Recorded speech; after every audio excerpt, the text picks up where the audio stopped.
Assalamualaikum warahmatullahi wabarakatuh. My name is Amir Al-Afiq bin Abdul Ghafar.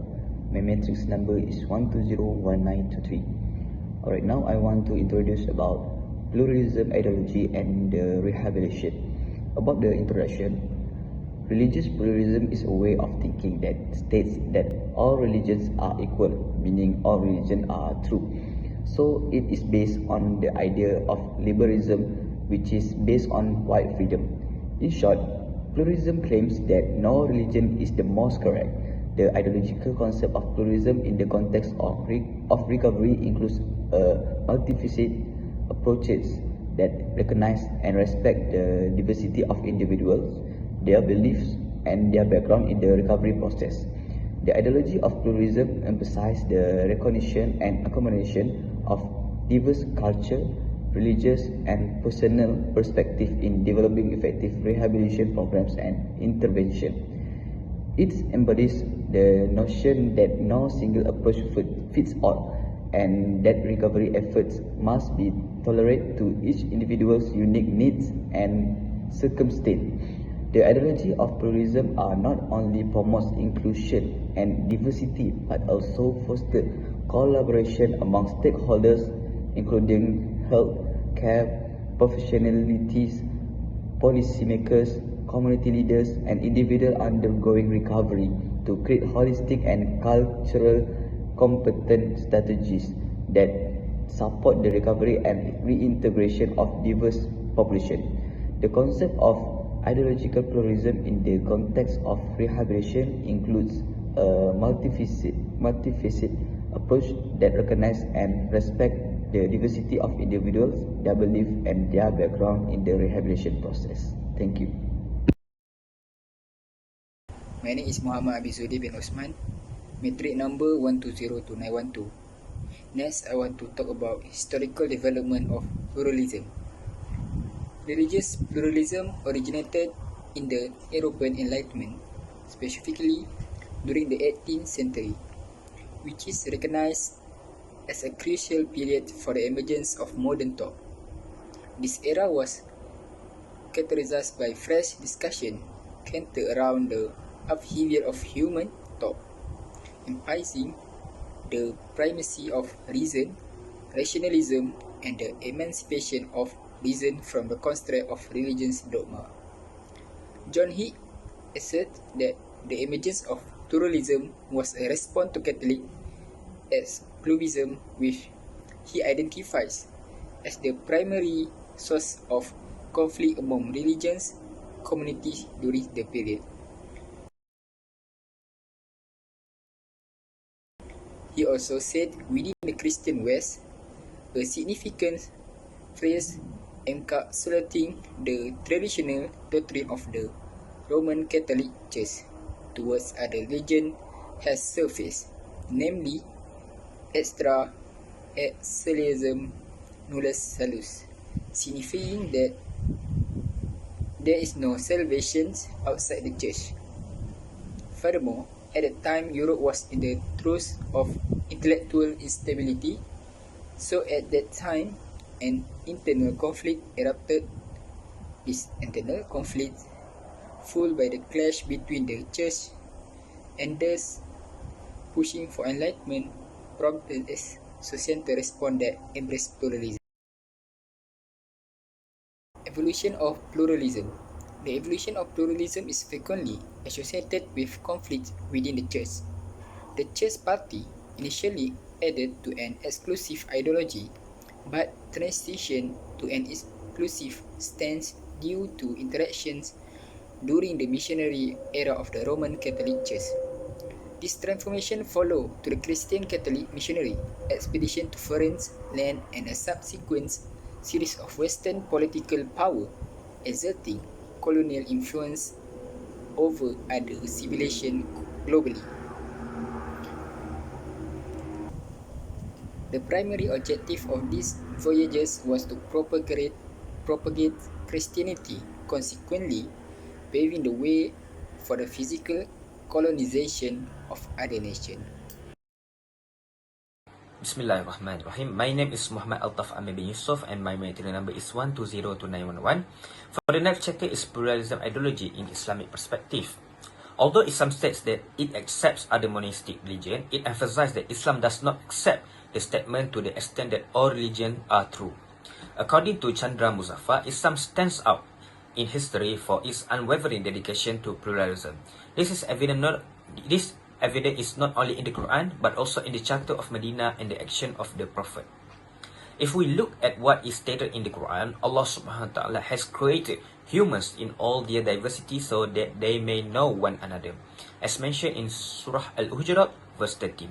In Surah Ar-Rum verse 22, this holy verse draws attention to the diversity in languages and colors as signs of God's creation.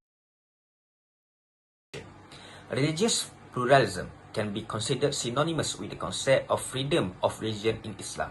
This is explained in the Quran in Surah Hud verse 118 and in Surah Yunus verse 99. This indicates that Islam is a religion that is very firm on the issue of freedom of religion. Al-Qaradawi notes that forcing individuals into adopting a particular faith and infringing upon this freedom constitutes an act of sedition, fitnah, that should be steadfastly avoided. In the Quranic verse, Surah Al-Baqarah 256, which states there is no compulsion in religion, this verse highlights the significance of tolerance in Islam. However, Islam outlines specific conditions for practicing tolerance as emphasized in the subsequent verse, Surah Al-Kafirun verse 6. Unto you, your religion, and unto me, my religion. This means that people can follow their own religion and should respect others' belief. It does not mean that Islam agrees with everything in other religions, but it recognizes that different religions exist in the world as part of Sunnatullah. Assalamualaikum warahmatullahi wabarakatuh. My name is Ahmad Adli Nur Afif bin Ismail. My metric number is 1201925. I will explain about the strategy of rehabilitation, the pluralism ideology. So the strategy of rehabilitation are divided into three. First is community engagement, second is training and education, and last is research and evaluation. The first strategy that been used is community engagement. Community engagement is a vital aspect of rehabilitation, especially when considering the specific needs and values of Muslim individuals. In the context of recovery, involving the community, including Muslim community organizations, can enhance support systems and contribute to holistic healing process. People, especially Muslims, need to work with community organizations and support networks to integrate community resources and support systems into the recovery process. Through community involvement that focus on the unity of Muslims, this can create awareness of the importance of social relationships and community involvement in the recovery process. The second strategy is training and education. Rehabilitation professionals, organizations or governments need to provide ongoing training and education for rehabilitation professionals to stay up to date on emerging research, cultural competence and diverse rehabilitation approaches. Integrate Islamic principles into counseling and psychological support services. This may involve incorporating Islamic ethics and values into therapeutic interventions. In training and continuous education sessions, certain parties, especially the Department of Religion, need to outline some guidelines based on the Quran and Sunnah to the community. By providing training and education on cultural sensitivity and awareness to enhance understanding of various cultural perspectives on health and well-being. The last strategy is research and evaluation. Research and evaluation play crucial roles in strengthening the effectiveness of rehabilitation methods, ensuring that programs are evidence-based, culturally sensitive, and responsive to the diverse needs of the population. In order to strengthen the effectiveness of rehabilitation methods, research needs to be conducted to explore the effectiveness of the different rehabilitation strategies across the diverse populations. Continually evaluate rehabilitation programs to ensure they are inclusive, culturally sensitive, and meet the needs of the public. Bismillahirrahmanirrahim. My name is Muhammad Farhan bin Abdul Rahman, metric number 1203132. So for the last part is conclusion, which is pluralism and rehabilitation align in their commitment to diversity, flexibility and adaptability within societal structures. The ideology of pluralism acknowledge and appreciate the coexistence of different viewpoints, concepts and self-identities within a community, fostering inclusiveness and acceptance. Correspondingly, rehabilitation centers on the prospect of constructive transformation and reintegration of individuals who have partaken in detrimental behaviors, which is striving to reinstate them as productive and law-abiding citizens. Next, in the realm of criminal justice and social frameworks, pluralism recognizes the presence of numerous methodologies for confronting misdeeds and societal problems. Within the scope of this pluralistic standpoint, rehabilitation acknowledges that individuals who have transgressed may gain from intervention that surpass punitive action. Instead, rehabilitation endeavors to tackle the fundamental origins of criminal conduct, extending existence, education, and avenues for individual development to facilitate the reinsertion of wrongdoers into the community.